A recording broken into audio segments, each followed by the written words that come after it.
Cool. Okay, so what you got? Okay, Sorry. look, I've been spending the morning, really, doing like being an ultra Karen, and I have a favor to ask of all of our UK listeners as a result of it, because this is complex, right? Hmm. So my boy Gareth Dennis, I don't actually know Gareth in real life, but I really value his work. And he is an engineer on the railways, like has won all of these awards for being, a killer engineer, and like he's just cool as shit. And I like trains, and I like being able to get around, right? So I follow Dennis's work, like Gareth Dennis's work. Comes out today that the new minister for rail, right? Because we've got a rail minister who's a fucking Lord Peter Hendy. He's just like already, you know, there's going to be problems. Got mad because Gareth had spoken to the press about how one of our railway stations here in London, Euston, which is like a major terminus point, like a lot of out of city trains terminate there, is super unsafe. And all you would Hmm. have to do is go there one time to know. It's like massively, massively crowded. If something bad happened, like there could be a crushing incident really badly, right? And to make it clear, like Gareth had an express contract with his company, which is called Sistra, who are kind of like a private company that advises on the railways. That says that he can talk to the press all the time because like that's what he does. Like he's kind of like a press guy. Anyway, so yeah, no big deal, right? You would think no big deal, except for at the time, Lord Peter Hendy worked for Network Rail, which is like one of the big, like kind of theoretically like overarching rail companies. Hmm. And he then went to Gareth's employers and basically bullied them into firing him and said, "Oh, if you don't fire this guy, Network Rail is not going to ever like give you contracts again." And we're going to like withhold, like we have the emails, like Politico did a freedom of information request on them, and got all this email, and it's this guy specifically emailing his work over and over again and being like, where are we on this? Like, Wow. yeah, and basically just got this guy fired for telling the truth. Like he first thing that he does is he emails Sestra and is like, "Oh, I have a request for disciplinary action about this guy." And then a week later, he goes back and says, "How did we deal with him?" And is like straight up blackmailing this company, being like, "If you don't get rid of this guy who like just noted something real like that everybody knows and was already in the mainstream press, right?" And then Keir Starmer fucking looks at this guy and is like, "Hell yeah, let's give him a fucking cabinet position. That's my rail minister right there." So this guy is also on the board of advisors for the Railway Museum in York, which absolutely pains me. And it's like, it's fucking bullshit. And this is just like an actual unelected fucking lord getting a worker who's just doing his job and trying to make us all safer on the rails fired. And I just really, really want people in What the the UK. Like it's fuck? so fucked up. Like it's so fucked up. So if you're in the UK, I would really appreciate it if you would write your MP about this and be like, "What the fuck, dude? Get this guy fired." Bonus points if your MP is Labour. I mean, they're a pack of cunts. Like this Labour Yeah. ministry, but they are also all weasels. So Hmm. that might benefit us here, where we can kind of like get this guy pushed out. But I wrote to my MP and demanded his resignation, and I also wrote to the Railway Museum, and I was like, basically, you can't have this guy on your like board because Hmm. that's like it's unsafe. It's unsafe for Yeah. workers, obviously, if this guy is anywhere around you. You can check out the story at Politico. A couple of the other parts of the press, like the Guardian's picked it up now, the Times has picked it up now. You can check out Gareth on Twitter at Gareth Dennis. I've been tweeting about it all morning. Like I want to see this Lord eat shit, and it's just like a seriously, like fucking with our safety, right? Like we're just Hmm. like not supposed to even be able to talk, and to fuck with workers like this is so fucked up. And also, I hate lords. So I yeah that you know.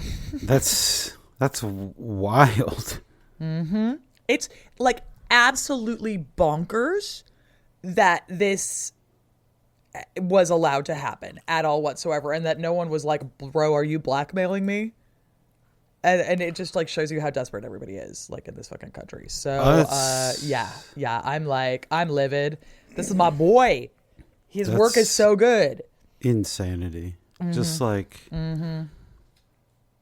yeah, I don't know. I saw something about activists over there being arrested for like social media posts or something like that. Yeah. Yeah, we got like, during the fucking race riots the other week, like, some of these people might have to face slight consequences for doing a pogrom, right? But then, like, meanwhile, we had like a bunch of one of the environmental groups, I think it's Just Stop Oil.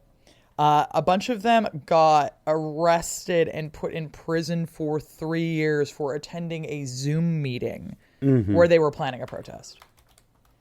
And like the Tories put through all these like really draconian anti-protest laws because they don't like it when you make them feel sad. But is this fucking Labor government going to repeal those? Absolutely not. Yeah. Like, I mean, it's just the typical stuff. Like, Just Stop Oil, do stuff like block roads, and like obviously the worst thing that you could ever do is make some minor traffic.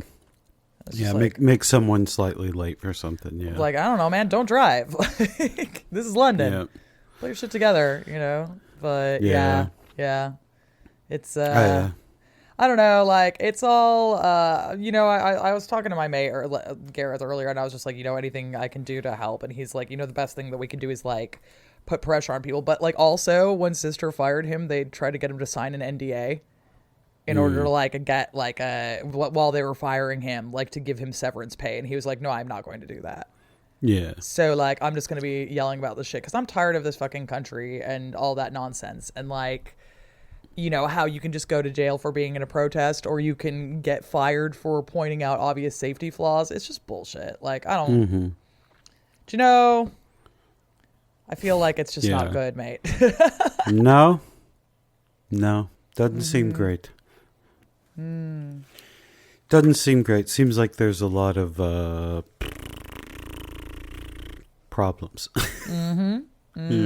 Yeah, it seems like we're having some real problems with the old capitalism machine. Yeah, you gotta kick it, hit it a couple times. Take the wrench to it, see if that fixes it. I think we should try turning it off.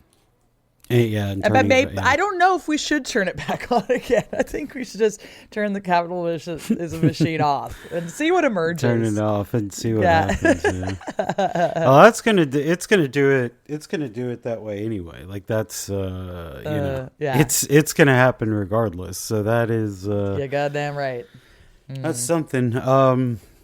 Yeah, I don't know. I don't know what gridlock will be, but it's it certainly feels closer at hand than it ever has. Sure has. To whatever it's going to be. And again, it could be decades. Long after we die, who's to say? All right. Let's talk about some people and some stuff. Yep. Yeah. All right, here we go. 3, 2, 1.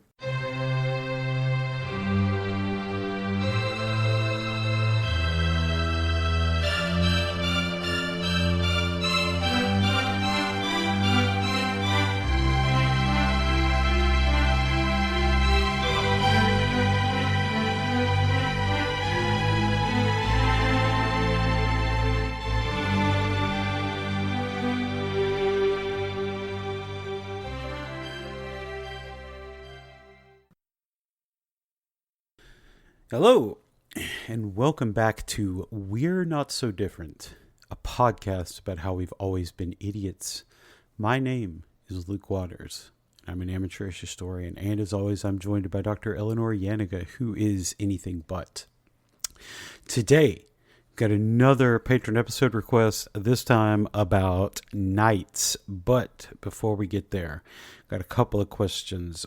First one from Mansa Musa's Nipple Rings, who asks, What do we know about medieval people's relationships with their homes? Did peasants heavily invest in decorating them or making them just so? How much of your day was spent in the home? Yeah. Yeah, I mean, this is a great question.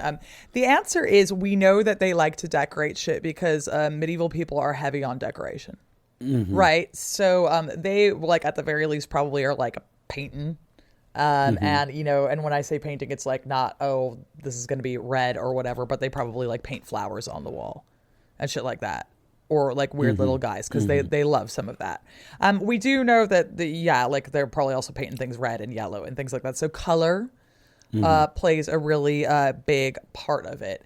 Especially in the winter, they spend a lot of fucking time indoors. Right? Like January, February, like the coldest months, like you were just chilling. You know, and whittling and weaving, you know, and like just doing the indoor things. You know, obviously this time of year you're going to spend less time indoors because there's just too much stuff to do outside. But as a result of that, it's like, you know, they make cushions for their chairs. They tend to a lot of the time make their own furniture. Like getting someone to make you furniture, that's like a highfalutin thing, right? When it's like you got trees, so you know you're probably going to like be making your own table and things like that. And then oftentimes because bitches be weaving, you know, you just kind of like make your own cloth and stuff for things. So it's like, it's really common for people to have like cushions for their chairs because, you know, they don't have couches as such, but they'll like have a bench with some cushions on it and that'll be comfy. You know, they'll make their own bedding, stuff like that. Things that we tend to see when we see things on walls are often like woven as well. So like tapestries and things like that. Now, I'm not saying that every peasant is got like, oh, look, this is the allegory of the unicorn on the wall or something. But they might like make just a cool pattern or something like that. And tapestries serve kind of two purposes. One, they insulate you a little bit. And two, you got something to look at. So that is a fairly common thing to have. You also sometimes have tapestries because like windows don't usually have glass in them. You know, like what you've got is kind of like shutters over your windows. So you close those those up when it's cold out or whatever. But you would also want a tapestry that kind of like acts kind of like as a curtain to pull over that to just kind of like exclude drafts and that sort of a thing. So that also comes into play. But, you know, we see decoration in really common everyday objects all the time. Like people have a cool spoon. You know, like people have a neat bowl. You know, people decorate the pottery that they use and they decorate, you know, all of the little stuff that they have. So just like we now might have like a spoon that's got like, I don't know, some cool stuff on the handle. They did that shit too. Like it's nothing new under the sun. People make weird little guys for their kids to play with. You know, I think we've all seen like the hedgehog that you can pull around, like the little wooden hedgehog, and that's cute as hell. But like lots of animal toys, stuff like that. So, and then people, you know, also of course decorate like their own clothes. But so it's kind of like the same deal where it's like, think of your house as your clothes. Yeah. Right. Yeah, that makes sense. And I thought this question would be good after last week when we talked a little about peasants and everything. So yeah, Mansa Musa's nipple rings. Thank you very much. Next one is one we got a few weeks back, and it got lost in the shuffle. But whatever. We're going to talk about tourneys today, so we're throwing it in from Nim 1874. As the Olympics are coming up, what would a medieval Olympics look like? What would victors get as medals? What medieval sports would you like to see in Paris 2024? Great question, by the by. First of all, like, this is a tournament, right? Like that's the medieval Olympics. So there's going to be, like, you would probably also see wrestling involved in there, though. Right. It wouldn't be surprising to see swimming come up. They're really big fans of swimming, and it's often something that is specifically talked about in terms of sport, right? Like or like fitness. So, for example, like Charlemagne was a really big swimmer and made everyone else at court swim too. So they also lifted weights. Like they understood lifting up heavy things. So, but I think that it would look, I think like medieval weightlifting is going to look more like a strongman competition and less like Olympics. They're going to be picking up like bales of hay or like large pieces of wood. Yeah. Which fucking whips. I love strongman competitions. Mm-hmm. I love it when they have to pick up the big rocks. Yes. I'm like, fucking pick that big rock up. I love that shit. Anytime you can see half Thor doing the he thing. Yeah. You know, great stuff. So yeah, you would see rather a lot of that. I think that like also focus on the equestrian sports. So there's probably going to be a lot of horsey riding. Probably not dressage so much. Although shout out to horsey dancing. I love to see it. But like, yeah, stuff on horse, archery, obviously. Mm-hmm. That's definitely going to be there. And so, like, funnily, there are, like, a lot of sports in the Olympics that are, you know, fairly medieval. Like, I mean, I do like to watch archery for medieval geek reasons.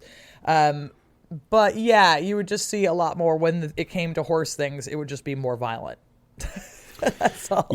Yeah, you're like, wow, well, somebody died in the joust again. Yeah, maybe we're getting too good with these carbon fiber I know, like, imagine, like, I think people would really fucking die, you know. I mean, I guess there's the fencing, which is medieval as well. Like kind of, you know, Italianate fencing was definitely a thing for sure. A couple of like you know, maybe we go back to how the early modern Olympics were, where they had things for like city management medals and things like that. Like you could have other stuff, like you have like you know, like you have like a you know, a poetry competition, you know, you have stuff like that. I'm sure that those motherfuckers would love that. Yeah, they'd be all over that. Yeah, I'm sure they'd be upset about like a woman doing some of these things, but you could definitely get in like a high lady, you know. Oh, for sure. A bit like basically like a cotillion competition, like who has the best manners or what the fuck ever. Do you know what? They'd also probably have like hawking and falconing. Oh, So like the ladies could have their little goshawks. Yes. And then the men would have their peregrines, you know, and that kind of a thing. Yeah, absolutely. So. Yeah, you could do that. But yeah, I mean, archery, you know, I would love to see a melee at Paris 2024. Just a bunch of people throwing on some plate mail and beating the shit out of each other. That'd be fantastic. You know, they could have done that instead of breaking. Incorrect. The world needed to know about the joys of ray gun. We love ray gun. She's just like me for real. I don't know. I don't know, because I don't think you've created your own nominating committee to get into the Olympics over other medievalists. Somehow. I know, right? Just God bless her. God bless her. Oh, right? Man, that like, oh God, the.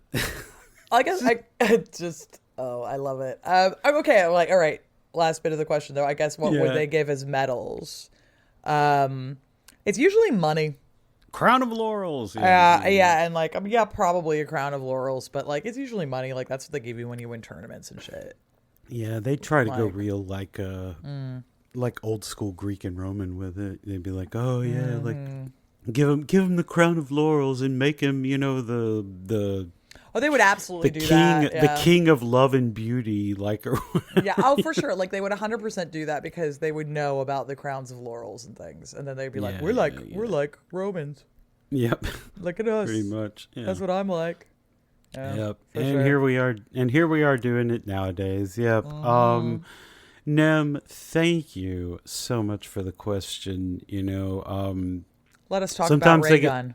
Yep. You know? Sometimes they get lost in the shuffle, but we get to do this. Oh man, yeah, they just fantastic. You could have like a pointy or a curly shoe competition, like whose shoe. Okay, like a curly shoe race.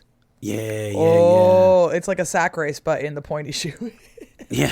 You could bring it, and you could like even have like a thing for like monks where like they can come in and like show off like who grows the best vegetables or fruits or whatever, you know. Like it'd be like the state fair. I love that. Yeah, I love that shit. yeah. They come out with like the prize truffle pig, and like, Oh yeah, absolutely. good times. Yeah, Oh yeah, yeah. yeah. Man, that would have been fun as hell. I don't know where the hell they would have done it. I mean, probably like Paris. I know it's probably Paris. The answer is always Paris. You know. Later it would have been Rome, but yeah, Paris. Yeah. Oh yeah, Nim, thank you for the question. If you want to ask us questions like these, that devolve into utter madness, please do subscribe to our Patreon. Patreon.com/WNSDpod. Get 2 bonus episodes a month, including our most recent one on season 2 of House of the Dragon. It was our 69th episode. And yeah, our next one will be coming out probably next week, and it is, or maybe the week after, and it's the next part of our Name of the Rose book club series. So check that out at patreon.com/WNSDpod if you want to help us out. Just $5, and we will love you forever. True. Anyway, on to the main show. So giving a little peek behind the curtain for the show here. But until very recently, we had picked show topics kind of based on stuff that interests us or what might be somewhat relevant, given the news of the day or what have you.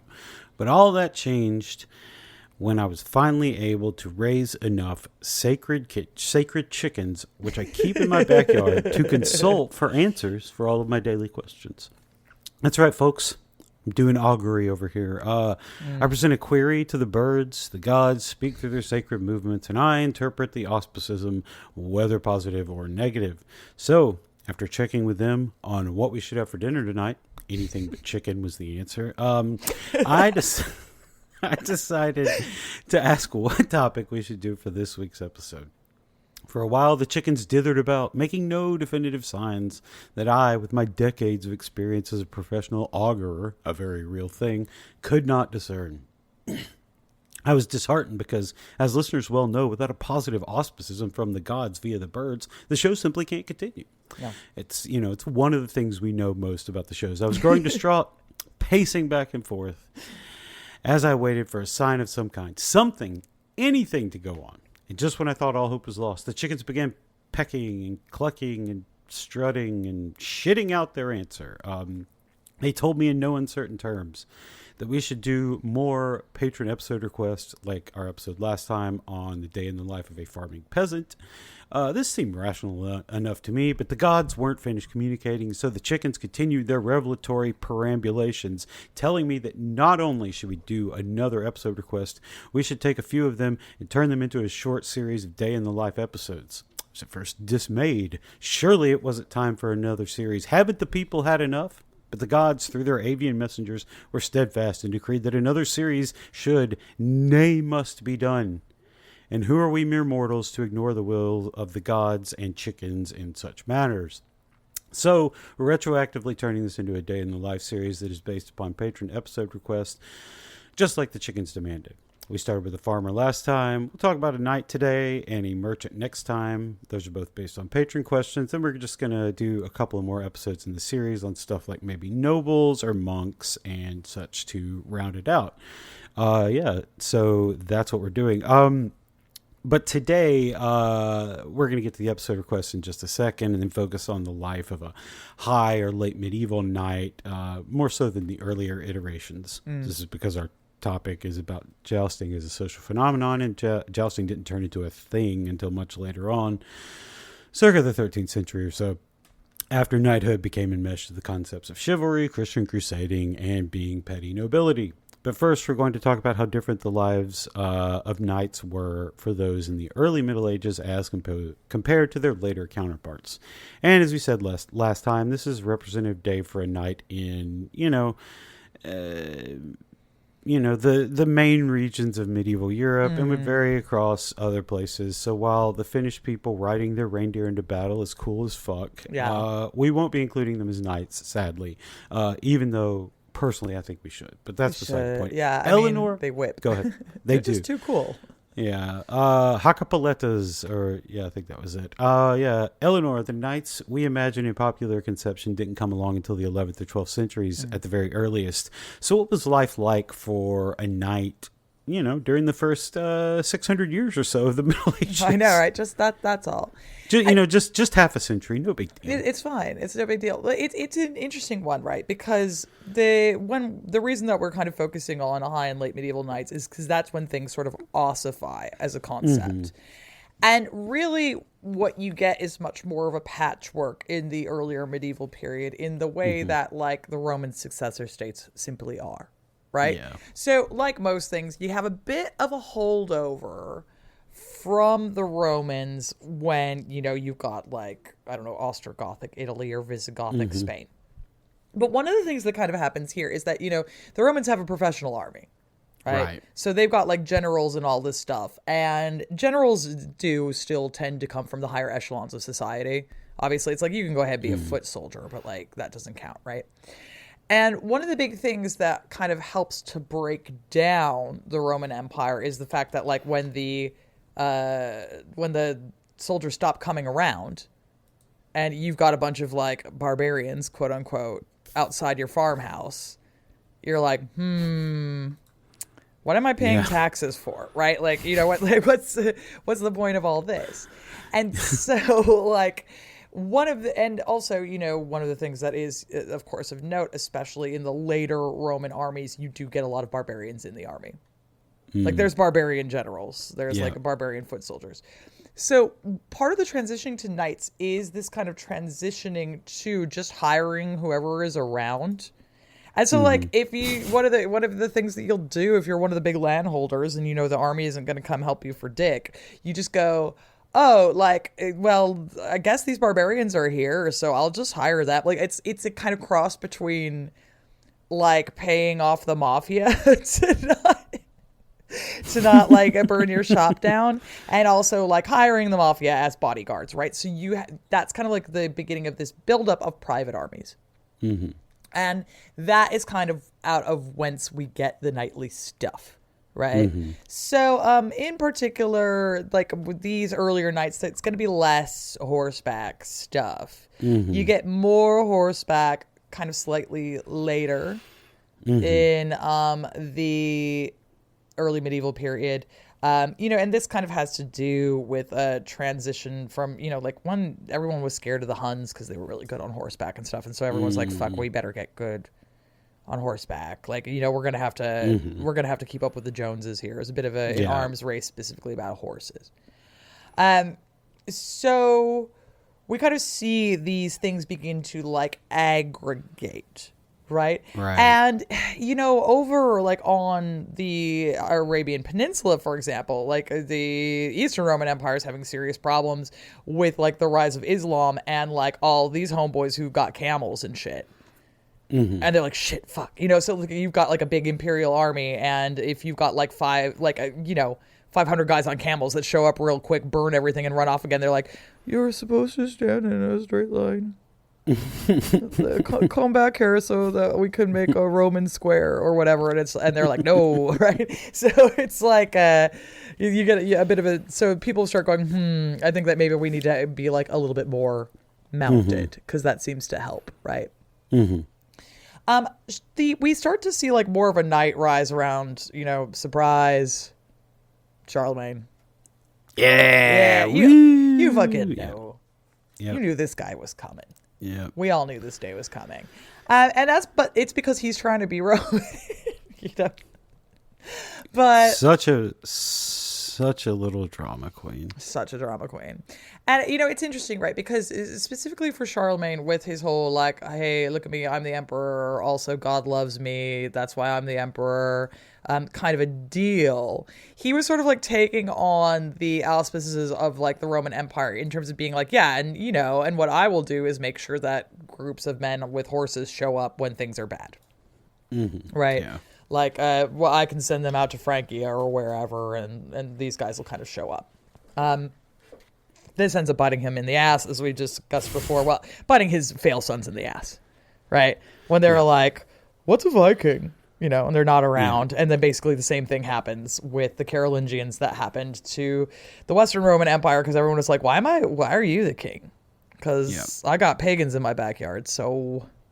Yep. Right? What are we doing? But, like, Charlemagne is very specifically trying to run a Roman-style thing. Mm-hmm. Right? Like, Homeboy is out here trying to have, like, centralized laws and a centralized way of doing things. And so you get more knightly things there. And also, like the Carolingians, as we've kind of discussed before, like, for both them and, like, the Normans when they take over England, this is the closest we ever really see to people's idea about what, feudalism, quote unquote, is. Right? Where it's like, you take over land, you defend that land, here's your lord. Like, that's... Charlemagne was big on that. About, like, rewarding you for taking over things. And, rewarding loyalty with land, right? And so, to do that, you need to have, like, guys who are trained and able to fight. And, like, that's kind of where knights come from. Yeah. Like... Certainly, like, we know that cavalry has existed this whole goddamn time. Right?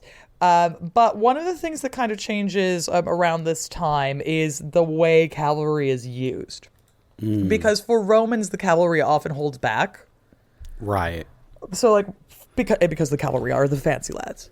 Yeah. Right? And you're not just going to, like, throw your fancy lads out there. It's like, well, fuck a foot soldier.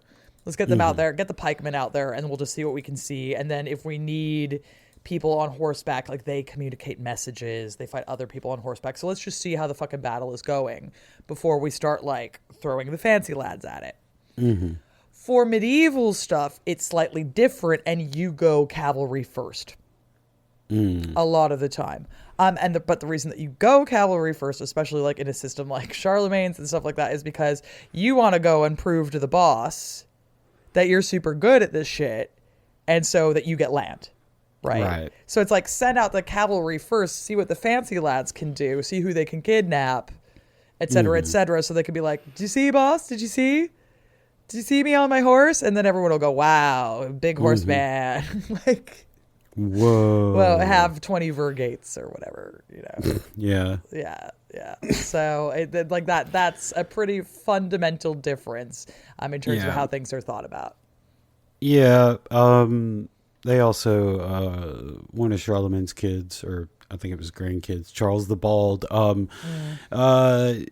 released the Edict of Petre, I guess, in 864, and that declared the fiefs of Charlemagne's warrior class, his mounted warrior class, to be hereditary.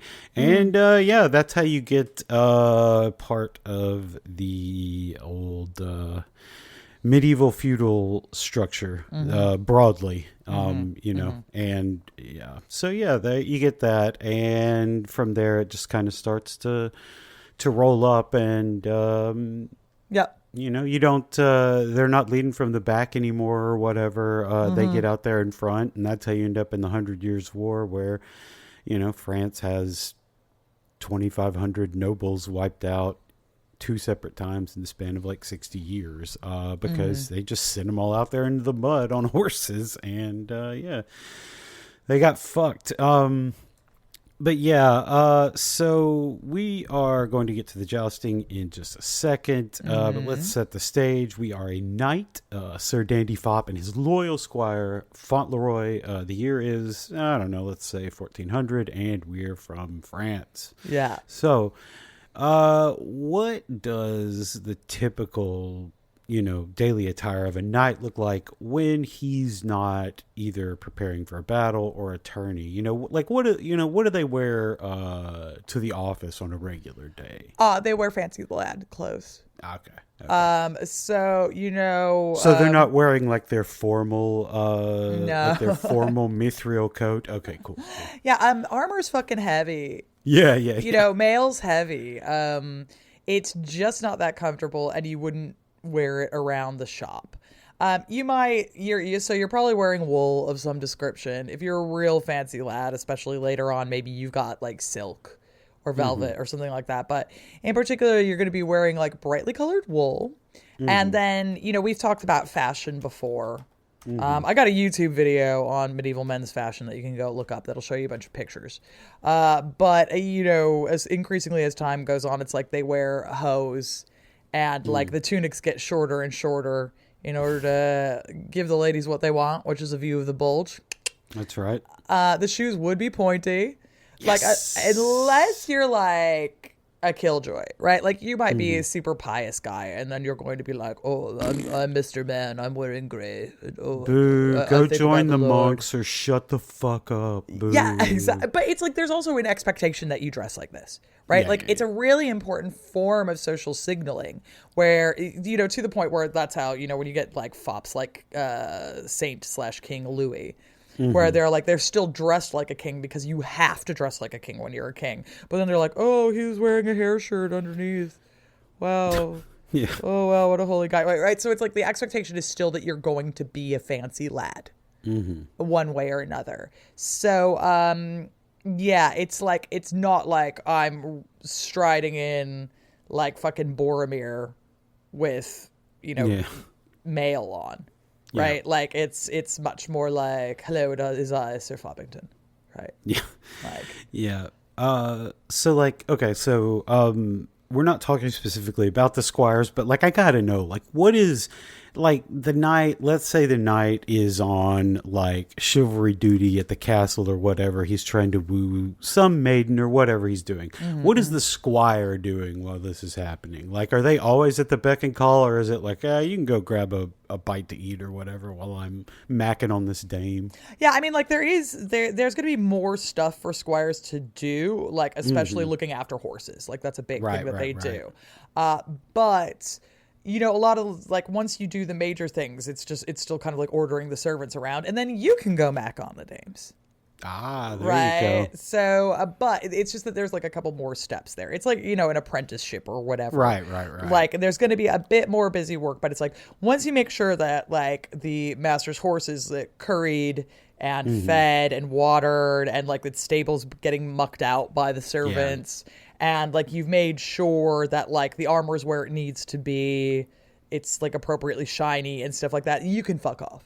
Nice. Right. Like, and you can go fuck off. And you're also going to be participating in a lot of like the other things that whatever knight you're working with does. Right. Right. Yeah. Yeah. So you mentioned horses. So like, let's say we're just like, middle of the road knights. We're not the wealthiest ones. We're not from like a big family, and we're not like hedge knights or whatever. So like, what kind of horse will we have? And will we have more than one for like different tasks? Yeah. You usually have more than one horse. But like, I'm not saying like anything absolutely crazy, but what you're definitely going to have is what we call a destrier. I don't know. It might be destrier. Like, but your bitch doesn't speak French. Do you want to know how I pronounced it every time I read it in like a fantasy novel when I was a kid? Destrier. So there you go. Whatever you're saying is much better than what I said, which just sounds like clothes dryer. So yeah. Yeah, I mean that's pretty good though, right? Like, so this is like the specific war horse, right? And so they are pretty large. Because they're carrying you in all of your armor and like all of your stuff, right? Unsurprisingly, like the word destrier like comes from the like Anglo-Norman. So it's like them. It's like Normans. Yeah. Like once again, fucking with me. Poetry, it rhymes. Yeah. And so, like, of course, this is like a French thing. It kind of means right-handed or right-sided horse. So basically, which we think is a reference to squires. So like, because like the squire kind of like comes at the knight's right side and leads it out. Okay. Right. But you might have like a couple other horses in order to kind of move around. Right. Like, so you might have like that's a really big horse and it's really, really valuable. And so you're going to have also like other horses for just like day-to-day riding in between towns. And so you're not going to want to take the war horse out like right. Yeah. Like if what you're doing is going to town, like if you're going down to the tavern, that's you're not taking out like it's like the equivalent of like taking out a tank, right? Yeah, yeah, yeah. Like, it just wouldn't make any goddamn sense. You're going to ride the bicycle, you're going to take the bus, or you're going to take your car. You're not pulling out the Abrams tank to drive down to the blacksmith and whatever. Yeah, yeah. Yeah, exactly. So, like, you might, because you are a knight and you are a little more fancy, then have a courser. And your courser is a little bit faster, and that's what you use for hunting. Mm-hmm. And so, like, that, you might take that around. So, like, they're a little bit lighter, and they're faster. Like, so think more like a racehorse, kind of a deal. There are also kind of like, if you're a broker knight, you will have this is my favorite, a name for a horse, a rouncey. Yeah. I love a rouncey. So Folks, cute. We love a dinky horse that is ridden by a guy that's way too big. Yeah. Whenever HBO drops the Dunkin' Egg Song of Ice and Fire series, hopefully there will be a scene with a 6'7" Dunk trying to ride a Rouncey that is like a little pony, a little baby pony. Guy. Yeah, but they're fast. Yes, is the thing. So, if like, this is probably your scooting about horse. Like, if you're not, if you're a little bit broker, like, this is the equivalent of like a Geo Metro. It's not built for speed. No, I can't go any right? faster. Yeah, like and Rouncies are super common, right? Like, you might use them for pack horses. They can't pull shit, but like, they're a real catch-all. I just like to say Rouncey. There are also, of course, palfreys, which they're really expensive again, and these are for like fancy knights. So a palfrey you're going to use for ceremonies. Like, if you're like really, if everyone's like, show up and be your most knightly knight, you're gonna fucking flex with a palfrey, right? And you're like, you like that shit. Again, like, for hunting, you might use your palfrey if you've got that. So like, basically the thing about palfreys and why everyone is always jacking off about them, is they have like a really good gait. So that it's like super smooth, so you can ride them for a long time and be comfortable. So you can understand why higher ranking knights are going to have these, because if they're like on procession and moving from place to place, they've got, this is like the Cadillac, right? So like, this is kind of like a real comfy horse. Yeah. So that's a lot of horses. Way too many for me. Horse chat. Terrify me. Beautiful creatures. They terrify me. I don't want to be trampled. But yeah. So, that's kind of just, the general background. But before we go on, if you just want to, just a real quick thing on like chivalry, knightly honor, romance, like what was socially expected of the knight in these regards, regardless of like, yes, chivalry wasn't like an entrenched code or anything, but like, yeah. Yeah, absolutely. And that's like something to keep in mind, because you'll see people all the time refer to the code of chivalry, which is not real. Like, like, you're never like, all the time I see non-experts being like, the code of chivalry. And I'm like, oh, cool. Could you link me to it? Because I fucking love to read it. It's like the U.S. code. You go pull it out. You go to Westlaw and type it. Yeah. Which is like not. But what we mean about it when we talk about chivalry is basically, it's like, what do you owe to the other fancy lads? Right. So first of all, there's your oath to your lord. So like, you as a vassal, like, when you are somebody's knight, what does that mean? Right? Like, and a lot of the time it's like, this is some real Stark shit, right? Like, I gave my word, honor, the north, etc. Right? Like, that's so that, and a lot of that is expressly linked, obviously, to like Christianity and Christian duties. So a lot of these things are things that people discuss in terms of religious ideals. So like, your ideal knight is actually like really, really religious. And this is also something that kind of, we talked about this in our Arthuriana series, kind of like, as time goes on, you see more and more emphasis on like being a good Christian. And it's the same thing with kind of like knightly things, right? Right. So like being a good Christian, like don't just run peasants down on your horse. It's rude. Yeah. You know, like it's just like that. Everyone will be like, "Oh, it's quite unseemly." Oh, They're like, don't get me wrong, I don't give a shit, but come on, it But makes yeah. us look bad, bro. well, Come on. that was somebody's property. Yeah. That's just How dare you? Now you have to give recompense. exactly, kind of like basically, right? So it's like how do you interact with other wealthy dudes on horses, and like part of that is like don't just plow down every peasant that you see, right? Then of course you've got like courtly love things. You know, of course, my favorite source like ever, The Art of Courtly Love, is part of this, but it's a joke. Wink, wink. You know, or like, you know, you read the whole thing and it's like, let me tell you how you get off with chicks.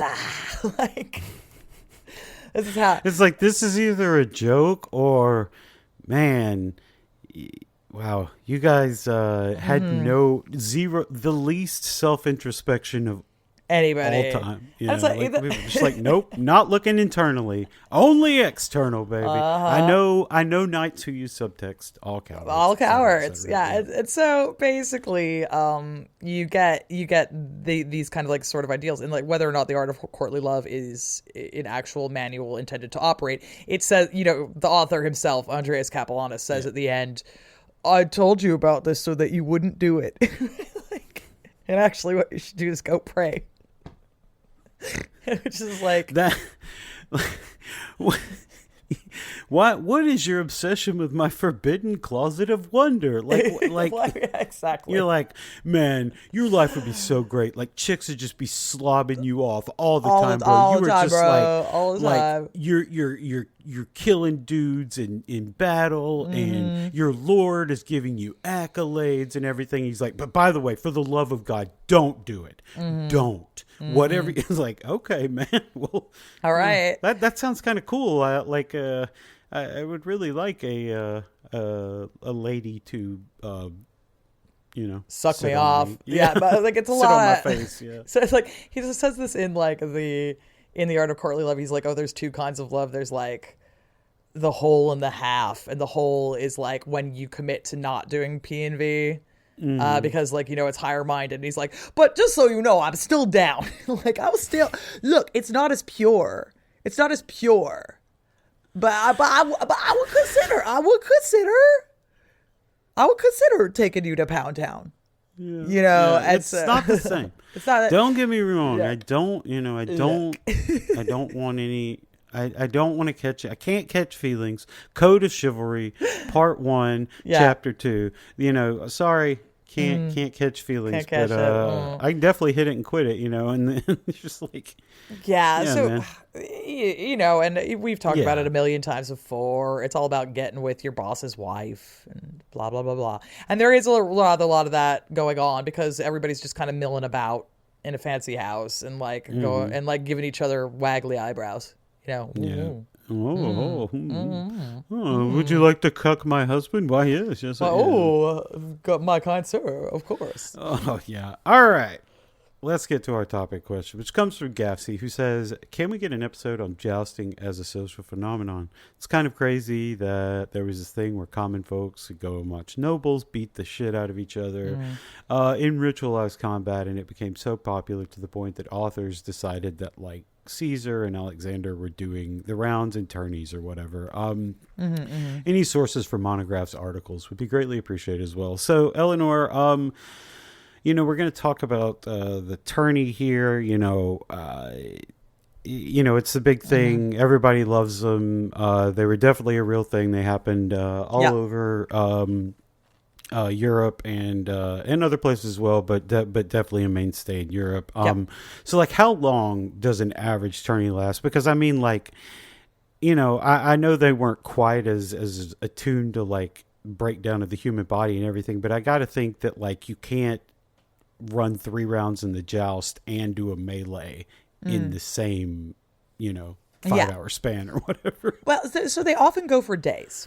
Yeah. Is the thing of it. And so, you know, this is a phenomenon that in general we say, like, it comes up in the 12th century, right? It's the first ever written thing that we have is one of the Baldwins, one of the Count Baldwins of Hainaut, has a thing where he writes about how like all of the knights have gone out for the purposes of frequenting javelin sports, tournaments, and such like. Oh, so fancy. And we're like, oh, okay. But the big thing is, like, especially in the High Middle Ages, tournaments are melees. Yeah. Like, that is what the fuck goes down. And melees are interesting because this is a little more about what can you as a knight do. Yeah. Right? So it's like poor knights have a pretty good advantage in the melee, where if you're just a fucking good fighter, you could really get somewhere in the melee. Okay, to be clear, like, what is the melee? So basically, you get all the knights who want to participate in the melee, and you are like, you're, you know, basically like skins and shirts, right? Like, you know, it's like you're red, you're blue, whatever, right? Yeah. And then you charge at each other, usually with blunt weapons. So like this could mean that you're using hammers and things, but usually it means like you've got like a blunted sword or something. So you're just fucking like hacking at someone with like a big old piece of metal still. Right. And this was the thing that the people were down for. And you can kind of see why. It's like American football, but they're just hitting each other. Right. Yeah. Yeah. And it's like, you know, it's like watching professional wrestling now. Like everyone's running, they're like, "Oh my God, he's got the hammer out!" You know, and, right? Guy climbing up on the benches, and he's like jumping down, the first elbow drop in history. You know, he's just like, "Oh God, oh my God, the humanity!" It would have fucking gone off. Yeah. Can you imagine? And it's like, so basically what usually happens is like you've got the melee, and the melee is the thing for ages. Now there might also be jousting, but it's never the main show. The main show is the melee. And so basically what will happen is if you are going to hold a tourney, you usually announce it at least 2 weeks in advance. So that everybody can kind of like get there. It might be held whenever. It's just not going to happen during like Lent or Advent. Are the 2 times a year when you're not, because like obviously they're like penitential. So basically you put it together and then people kind of just start showing up. And now, especially because the melee is like the big thing, you might get like individual hedge knights show up. You might get like just like a bunch of lads who are friends who are all knights show up, who are like, fuck yeah, and like we're gonna kind of like be a team or whatever. But usually what happens is like you kind of get to wherever they are going to be holding it, and then it's usually like a field outside of somewhere, right? Like here in London, we did it at Smithfield. Yeah. And then like basically you have to announce that you're going to kind of be part of it. And then everyone goes, okay, like, yeah, that's fine. So like they do a little review where everyone comes out and they're all like, ah, la, la, la, la, la, la, you know, where they come out. It's like, you know, again, in the wrestling when they like have their songs. Yeah, and they come out and they're like, by God, that's the Rock's music or whatever, right? Like they all come out and they all have like a little thing they say. You gotta pay for the best herald. You gotta pay for a good one. You can't have a shitty herald. If the movie A Knight's Tale taught us anything, it's that you gotta have a good herald. You gotta have the you know, one who can, you know, just win the crowd over so you can do whatever you want. Yeah, exactly. And so you do that and then everyone just like fucking goes for each other, right?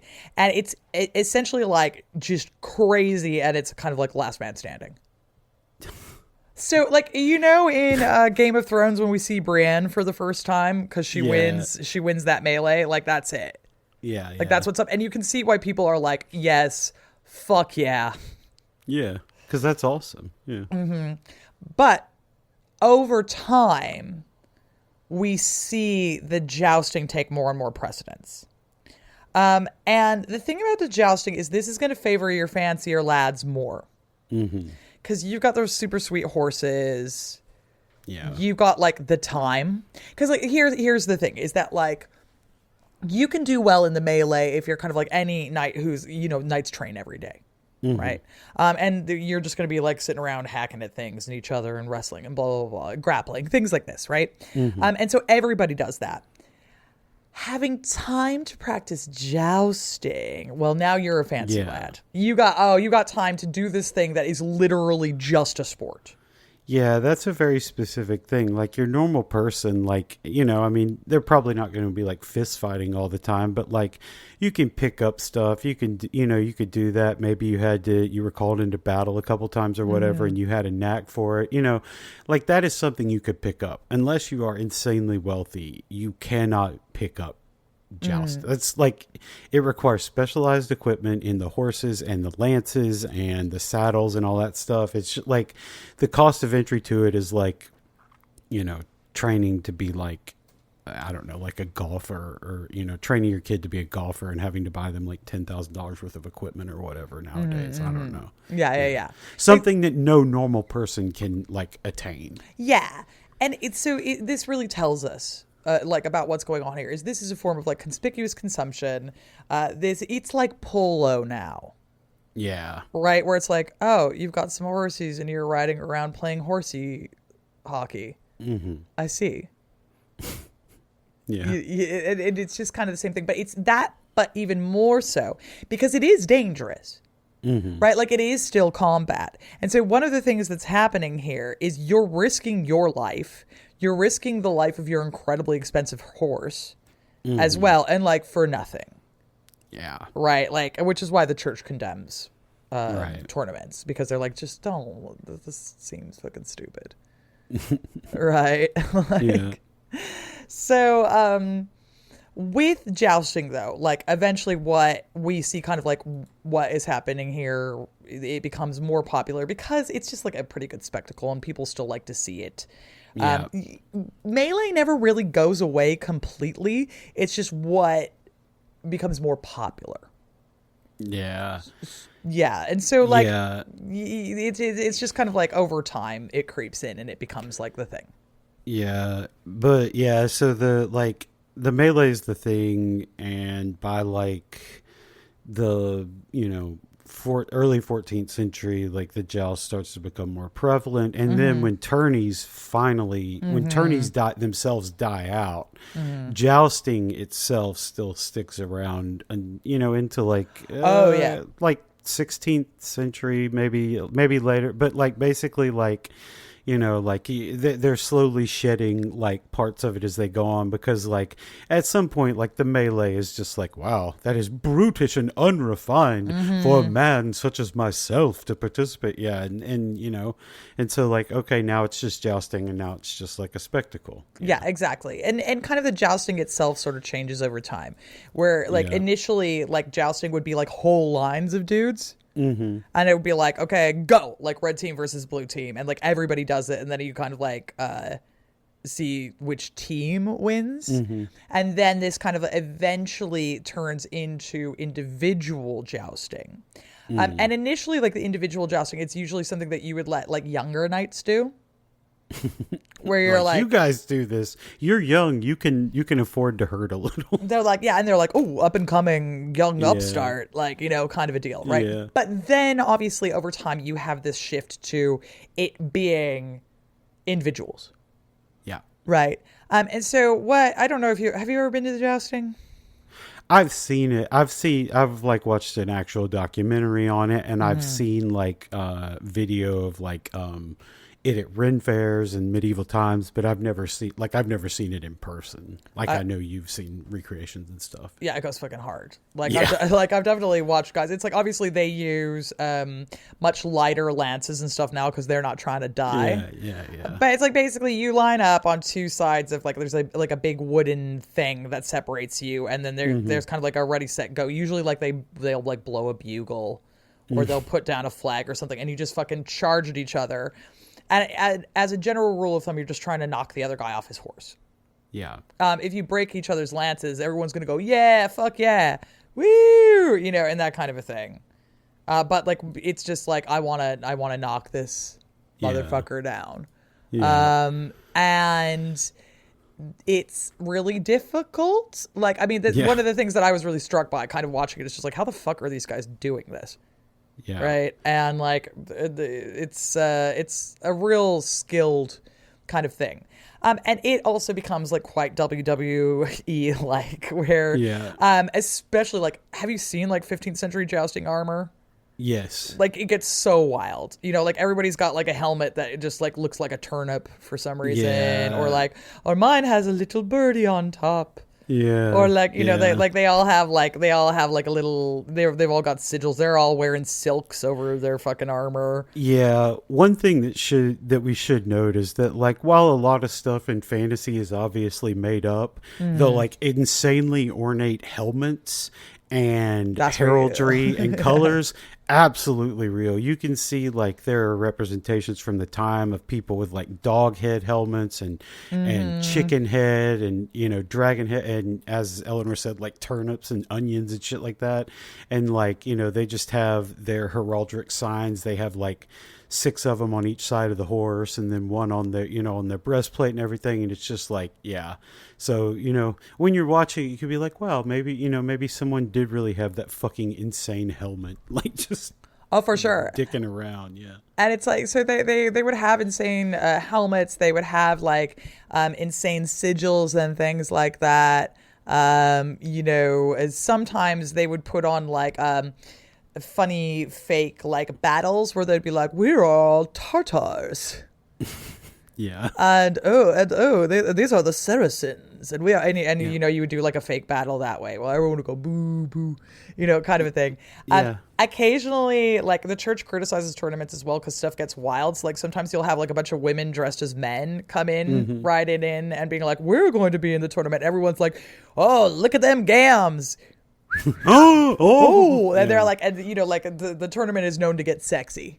You know, like it's raucous, everybody's drinking, you know, so it's like, so sometimes like some ladies will be like, ladies could do it too. I mean, I'm on my horse, you know, and like, so, you know, like it's the pomp is super, super involved. So there's really something for everybody involved in this bullshit. Let's just say that, right? Yeah. Like, you, even if you are not like a sports girly, you're going to be interested in going down to the tournament because you're going to want to see the armor. There's like the pageants and stuff that go along with it. There's, you know, all of this shit. Bestowing favors. Yeah. You know, sometimes you want to see the spectacle. Yeah. Yeah. And like sometimes they have skills comps. Yeah. Like, you know, a lady will throw her glove on the ground and then and then the guys will go pick it up with their lance as they charge at it. There are often there's competitions where you like throw a lance at a fake wild boar. That's one. That's awesome. There's ones where you like, you know, you're trying to get the rings off of the guy that's so there's like skills comps as well. But those again developed later. Like, you know, people in the 12th century are like, I want to see these people beat the shit out of each other. Yeah. Like, I'm here to see blood. And in the 15th century, they're like, oh, Sir Alexander de Hauteville's helmet was absolutely delightful. It was the talk of the salon. The thing that hasn't been invented yet. Oh, yeah. Oh, yeah. Oh, yeah. All right. So, yeah, it's a tourney. It's a little bit later on, so the melee has been de-emphasized. We don't want to fraternize with those guys. So, you know, we're waking up in the morning. We're going to go into the joust. So, what are we? You've worn the armor from the time. What are we wearing, and how long does it take for a person to get ready in that armor? So I did it with 2 people helping. You'll have at least one person helping, right? And so you've got kind of like long johns on first. So you're going to be wearing like, you know, woolly long johns. Then over that, they're going to put padded tunics. So you have like a padded tunic that is just like, again, wool, just to give you something so that you don't just have a bunch of metal rubbing up on your nips or whatever, right? Like, it would be very uncomfortable. So then you put like a padded thing over that. It usually kind of like comes in a little bit at the side with like buckles or something like that. Or you could just tie it in. Then over that, you have your mail. I learned not to say chainmail, like that's like saying chain or mail. So like that's cool. And that is gonna give you, that does like a lot of the actual protection. And that is also the kind of armor that we would expect to see for just like lower knights, right? It might end there if you are a lower knight. Sorry guys, I'm trying to plug my cord in and my mic is falling. There you go, seamless, bitch. And so you then have this situation where you've got the mail over that. Now, that is also going to include like a mail hood. That goes there. Okay, and so then what happens is they start putting the plate on. And so I cannot emphasize enough how plate is heavy, but surprisingly it's lighter than I thought it would be.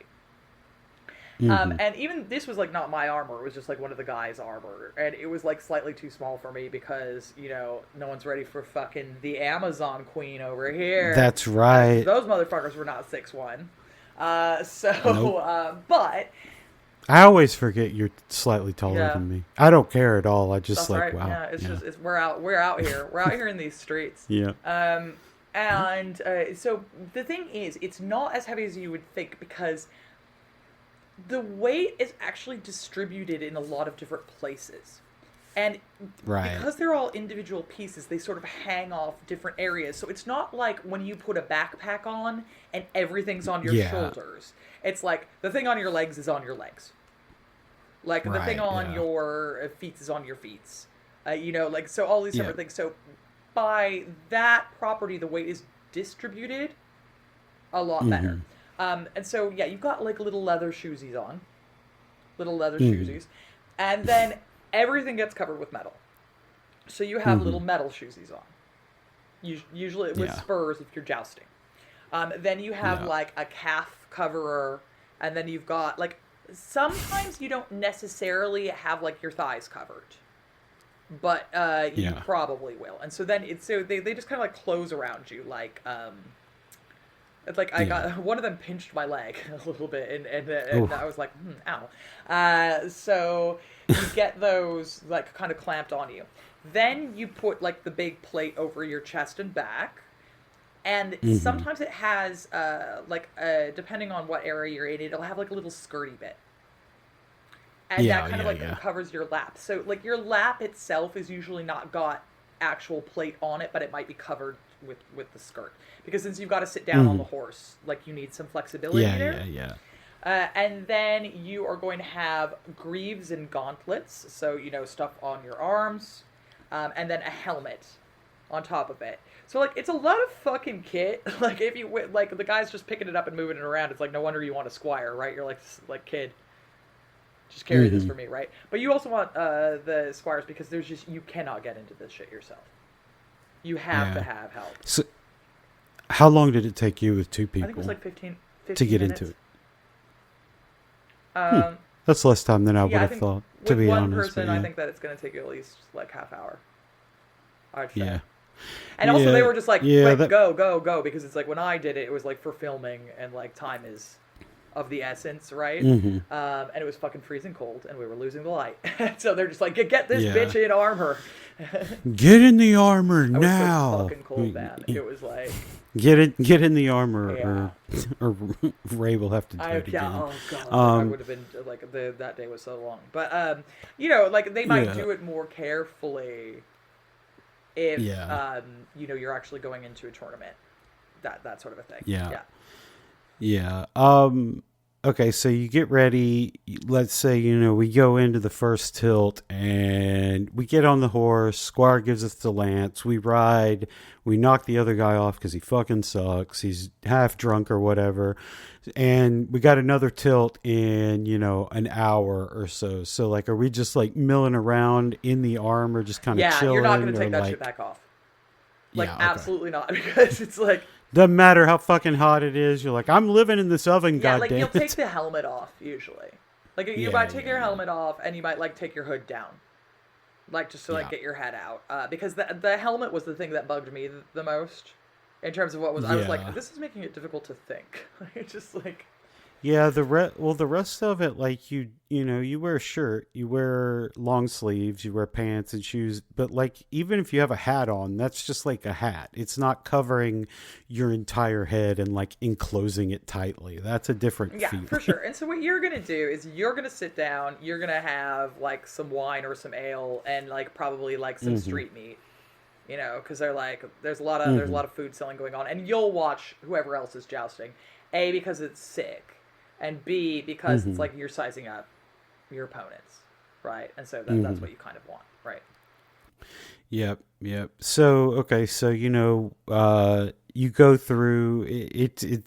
Seems like you're gonna have a lot of a lot of downtime where you're just sitting there and you're like getting annoyed with your squire or whatever because you're hot as fuck and you're like, oh, I hate this shit.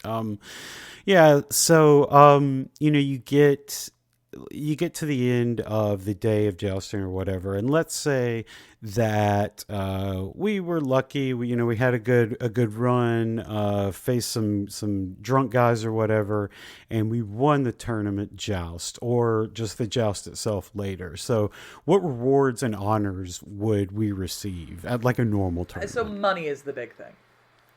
Okay. You get given money, and that's what it's all about. And that's a good thing because this costs a lot of money. Right? Yeah. Having a retinue to keep up, having the horses, having all of the equipment. And there are guys, like there are knights who this is how they make money. Like this is their profession. Is they go from tournament to tournament. Notably, like the young Henry, Henry the second's son, that's what he did. Was like go around from tournament to tournament. And even then he had to like get a special allowance from daddy in order to do it because like this is like really, and he was considered quite good. Right? Yeah. So you are really needing that purse that you win. You also usually get like some flowers. They're big on flowers, like a flower crown. That's a big thing. And then like the lady whose kerchief you have will go ooh, ooh. So and then you probably make eyes at each other, write each other some weird poetry, and then maybe get a hand job out back, right? So look, I won this joust, and all I got was a rough I know, right? They love a handy though. Man, little mouth. No, okay, too far. right, Okay, cool, no. fine. Okay, cool. Yeah. I guess I'll write you some more poetry sometime. Yeah, exactly right. Yeah. All right. So let's say we lost. Is there any penalty for losing other than the pain and shame we would feel of not being a good enough Well, knight? you usually have to pay an entry fee, so you've lost money. Yeah. Right? Like there's definitely that. And your reputation does follow you. Right? So it's like if you're the guy who sucks, it's like what if Raygun just like kept showing up to B-girl competitions? Eventually everyone's gonna be like, Raygun, get the fuck out of here. Like, now I'm just imagining her riding on the back of a horse, doing that fucking like T-Rex stomping the city, like move, and just like, oh man, I need that more than anything. I need that right now. Oh my god, just Raygun, if you're listening. Reagan, if you're listening, please look. Please endanger yourself and embarrass yourself more for my yes. amusement. We love you, Queen. So there is the monetary one. There's certainly the fact that it is dangerous, and you can get physically fucked around. I mean, CTE, right? Like, yeah, you get your bell rung too much, Yeah. So one thing I will say, I obviously don't have the medieval experience that Eleanor does, but I, as a brutish, uncultured American, I do love American gridiron football. So I will say that, you see people and they're like, oh, why would people like, such a barbaric sport? And it's like, we've always done it. Everybody likes to see people crash together. They like to see gladiators hitting each other. They like to see the joust. They like to see idiots with helmets on just running themselves. Just we fucking love it. We love it. We always have. It's fun. So yeah, the day in the life of a knight in a tournament seems like one where you got some highs. Maybe you win a couple of rounds. Maybe you get a hand job from a noble's daughter. Maybe you can finger. Who's to say? But that's what you get. A lot of downtime, and then possibly winning some money, and nutting or whatever. Oh, were there rewards for any non-first place? Yeah, finishers? like usually you would also get people who had like if you've shown a particular skill or something like that, they might be all like, oh, best on horse or some shit like that. Like you have other ones, and then again, those are like what the skills competitions are and things like that. So they create other categories that do that. And so like there will be kind of like, sort of like man of the match things where it's like, where it's not necessarily like that you won, but you impressed everybody with your, with your good manners, and all the ladies thought you were hot, right? Yeah, exactly. Yeah. If all the ladies think you're hot, you probably come out on top of it. Yeah. So yeah, that's jousting, as a social phenomenon. What a knight would go through. I assume if the day in the life of a knight going into battle would be much the same as you get up and you get armored up and you get in formation and then you wait around until it's your turn to maybe die. Yeah. Yeah. A lot of hurry up and wait. Like, a lot of hurry up and wait. Yeah. Yeah, a lot of, like, okay, I got to stand around here, and it's like, ooh, that's a muddy field. I don't know about this one. A lot of knights like to die in noble fields, or you go on crusade and you have heat stroke out in the fucking desert because you're a moron wearing 60 pounds of metal, like a dipshit. I would simply not do that.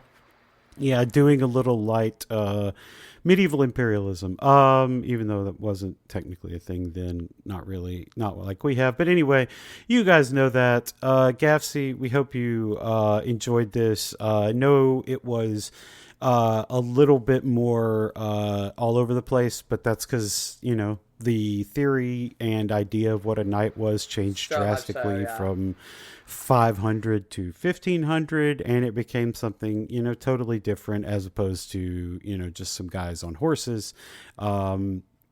And so, but that's what it was like for a knight and attorney. Next week we will be back with another episode. We're going to talk about a day in the life of a merchant. So like what it's like. We've talked about living on the farm. What was it like living in the city, and traveling, and how far might you go for stuff like that, because not everyone's going to be traveling the entire Silk Road or whatever. They might just have a little 3 or 4 town stop that they do. But we're going to talk about that next time. But that's going to do it for the knights and jousting, all that. Eleanor, what's going on with you? I wrote a blog post the other week over at the blog going-medieval.com, which is about body count. So, if you need 2,400 words about the fact that, like, medieval people were really obsessed with body count, I've got that for you. It's fully footnoted. Spoiler, they like to come, they like to get cummed in, and they like to talk about it when other people are doing it as well. So true. Shocking. The same things that you like, they were like it, just in slightly different forms. Yeah, so, shocking. Go read that. That'd be cool. Yeah. I'm over on the socials, as always, at Going Medieval. You can check that shit out. If you haven't watched my new show, Meet the Normans, over at History Hit, if you could, I'd appreciate it. You should do that. Yeah. It's nice. Other than that, you see your girl. I'm out here. Yep. Yeah, you can find me, Luke is Amazing, wherever social media is sold. And you can find my old show, People's History of the Old Republic, wherever listening to this. But yeah, that's going to do it for us today. Thank y'all so much for listening, and we will see you next time. Bye.